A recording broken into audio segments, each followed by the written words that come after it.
Good morning, students. Today we present again for class 9 geography. जिस chapter का नाम था भारत, आकार और स्थिति। स्टूडेंट्स, प्रीवियस चैप्टर में हमने कुछ फंडामेंटल टॉपिक्स के बारे में जाने थे। आज उससे थोड़ा आगे जानेंगे। सबसे पहले हम जानेंगे भारत का परिचय। जिस देश में हम रहते हैं उसके बारे में हमें जानना, पहले हम जानेंगे। स्टूडेंट्स, हम कैमरामैन से बोलेंगे कि थोड़ा सा इसको जूम कर कर दिखाएं इस मैप को। ये हमारा इंडिया है, यही हमारा भारत है। हम इसी देश में रहते हैं स्टूडेंट्स, ठीक है। तो हम इसके बारे में जानेंगे, इसकी कुछ खूबियां जानेंगे, है ना।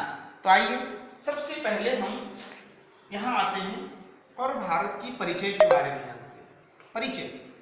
परिचय क्या है? सिर्फ ये है, अगर हम इसकी व्याख्यान करें भारत की तो बड़े लंबे इतिहास बन जाएगा और भारत का नाम दुनिया के इतिहास में गिना जाता है। क्यों गिना जाता है? सबसे पहले इसकी फीचर को जान लेते हैं जो इंपॉर्टेंट है। भारत की जो संस्कृतियां हैं वो प्राचीन है, अर्थात प्राचीनतम संस्कृतियों में से एक संस्कृति है जो भारत में है। मतलब दुनिया का सबसे पुराना संस्कृति में से इसका भी नाम आ जाता है। संस्कृतियां बहुत सारे हैं। आपने हड़प्पा का नाम सुने होंगे, सिंधु घाटी सभ्यता का नाम सुने होंगे।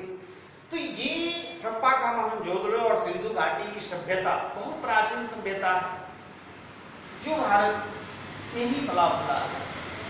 फ्रेंड्स की फीसद और हम जानेंगे। दूसरी बात है कि यहाँ पर लंबे अरसे से विदेशी शासन, कैमरामैन देखेंगे यहाँ पर विदेशी शासन रहा। बहुत सारे विदेशी आए हैं, आर्य आए हैं, मंगोल आए हैं, फ्रांसीसी आए हैं, जर्मनी, बड़े बहुत सारे आए हैं। तो विदेशी शासन इस भारत पर बना रहा है और उन विदेशी शासनों में से जो सबसे अंतिम शासक था स्टूडेंट्स वो अंग्रेज था, ब्रिटिश गवर्नमेंट।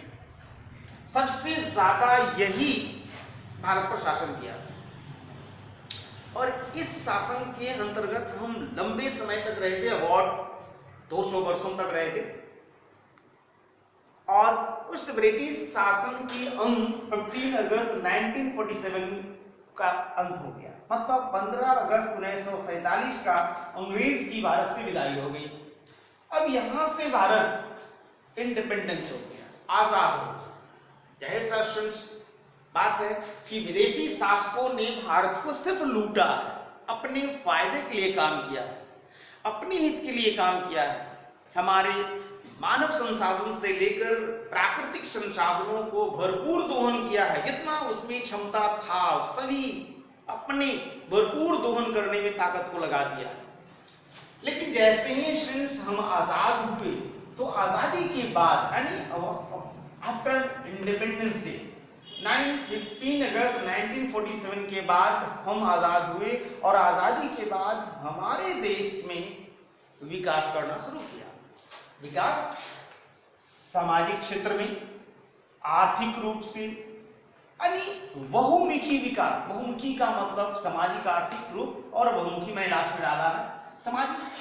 हम अपनी आजादी के बाद कल्चरल सोसाइटी को डेवलप किए, जहां पौराणिक कथाओं के अनुसार भारत कई भागों में बटा हुआ था, कई राजवाड़े में बटे हुए थे।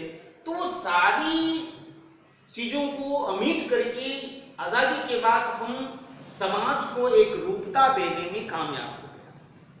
यानी हम सामाजिक विषमता को दूर करने का प्रयास किया। आर्थिक रूप से पहले तो विदेशियों ने खूब लूटा हमें, अब हम आर्थिक रूप से समृद्ध होने लगे। हम मुख्य रूप से कृषि के क्षेत्र में आशातीत वृद्धि की, खाद्यान्न में आत्मनिर्भर हो गए, पशुधन में, उद्योग धंधे में हम आगे आ गए। तो इस प्रकार से हमारा भारत आजादी के बाद चारों दिशाओं में, हर क्षेत्र में बहुमुखी डेवलप किया है। कृषि के क्षेत्र में, उद्योग के क्षेत्र में, तकनीकी ज्ञान में, ऐसे तो हमारा देश स्टूडेंट्स कृषि प्रधान देश है। 70% लोग इसी कृषि से अपना जीविका चलाते हैं और भारत को विकासशील देश कहा गया है, क्योंकि अर्थव्यवस्था में इसकी बहुत बड़ी योगदान रहता है। लेकिन आजादी के बाद से हम औद्योगिक क्षेत्र में आगे बढ़े।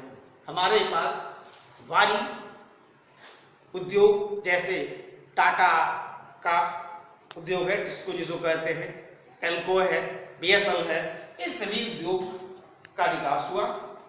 यही नहीं, हम इंजीनियरिंग क्षेत्र में भी आए हैं, इंजीनियरिंग मशीन का विकास किए हैं और टेक्नोलॉजी हमारा तो लाजवाब डेवलप किया है।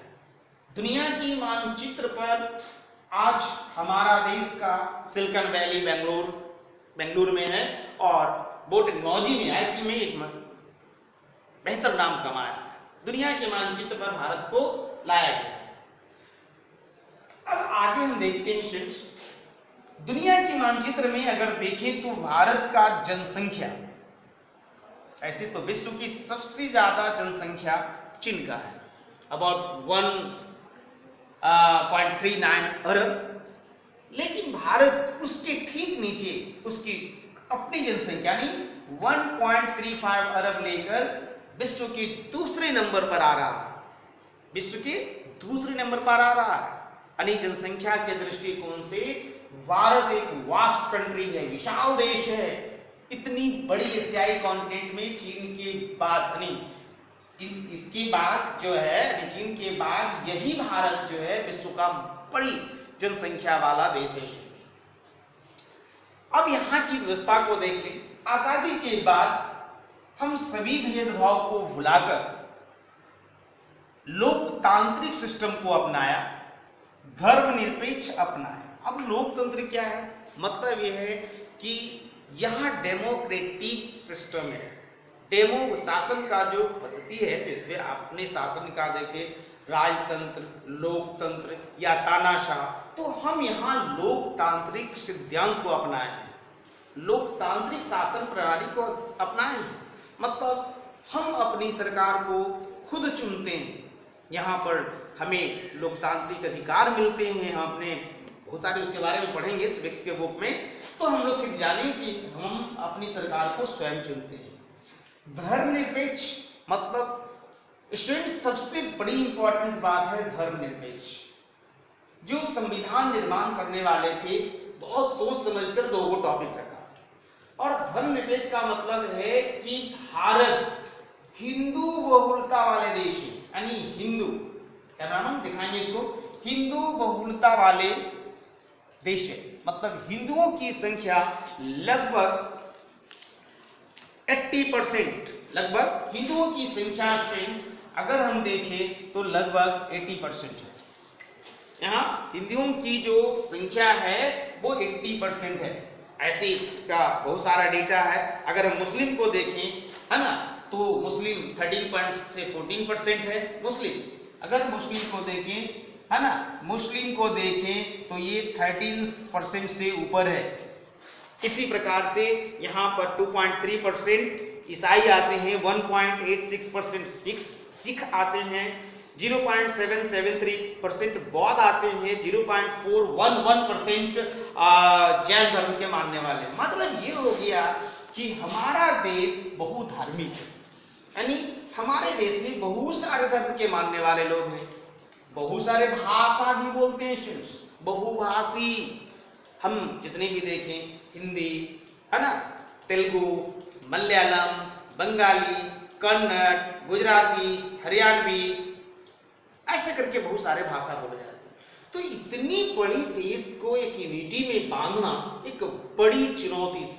इसलिए यहाँ पर धर्मनिरपेक्ष और लोकतंत्र की व्यवस्था की गई। धर्मनिरपेक्ष का मतलब हो गया कि हम किसी भी धर्म को शासन से दूर रखेंगे। मतलब शासन में किसी भी धर्म को कोई वैल्यू नहीं मिला है, यानी देश का कोई राजधर्म नहीं है। सभी धर्मों को समान आदर किया गया है और सभी भाषाओं को भी सब कुछ दिया गया है। तो फ्रेंड्स, इन सब विविधताओं के बाद हम निकल कर आए हैं कि हम सिर्फ और सिर्फ क्या है, वी आर इंडियन। क्या है? We are Indian.